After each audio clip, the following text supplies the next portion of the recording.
Bonjour à tous.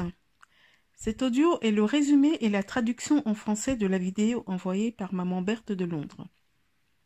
Le sujet traite de la cause élevée du taux de mortalité du personnel soignant noir au Royaume-Uni.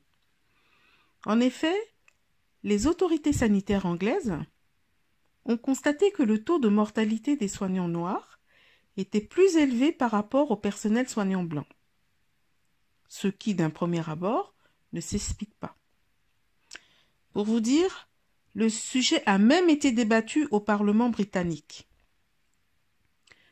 Parce que donc ils voulaient comprendre pourquoi il y avait plus de soignants noirs qui mouraient du Covid-19 par rapport aux soignants blancs.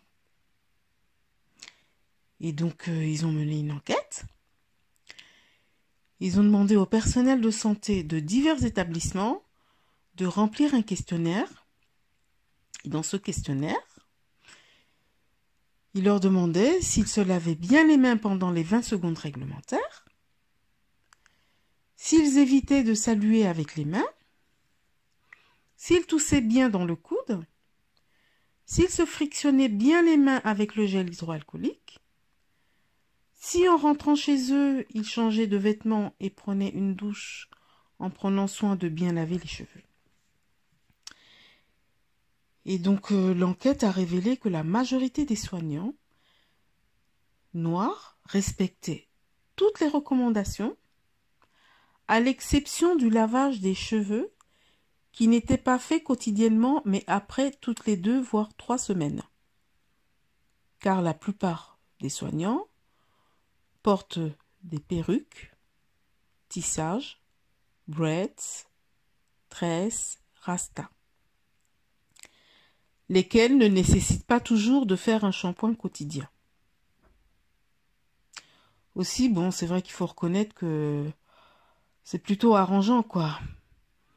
Et pratique, hein, pour des raisons pratiques et esthétiques, de ne pas avoir à laver ses cheveux tous les jours. Quand on a des tresses, quand on a un tissage ou quand on porte une perruque. Alors que les recommandations sanitaires pour le personnel soignant est de se laver au retour du travail de la tête aux pieds, parce qu'il faut savoir que le Covid-19 est un virus qui se trouve également dans l'air. Et c'est vrai que les médias n'en parlent pas assez souvent, mais ce virus se retrouve également dans l'air. Il est dans l'air, donc par conséquent, les cheveux deviennent également des foyers de contamination.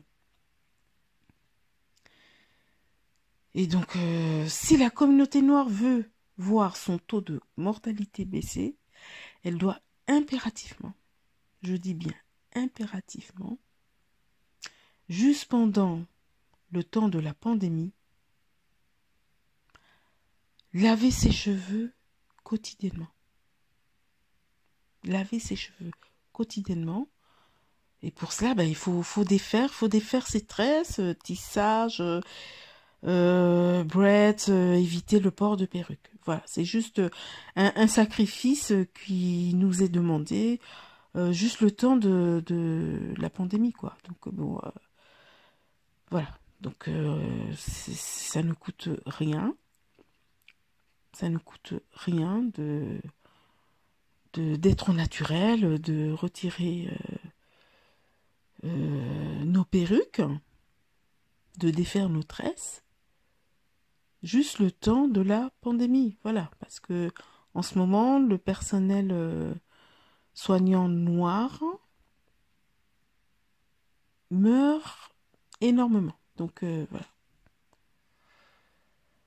Au vu de l'importance et la gravité du sujet, je vous invite à partager cet audio au maximum autour de vous, afin que l'information parvienne à un maximum de gens. Je vous remercie.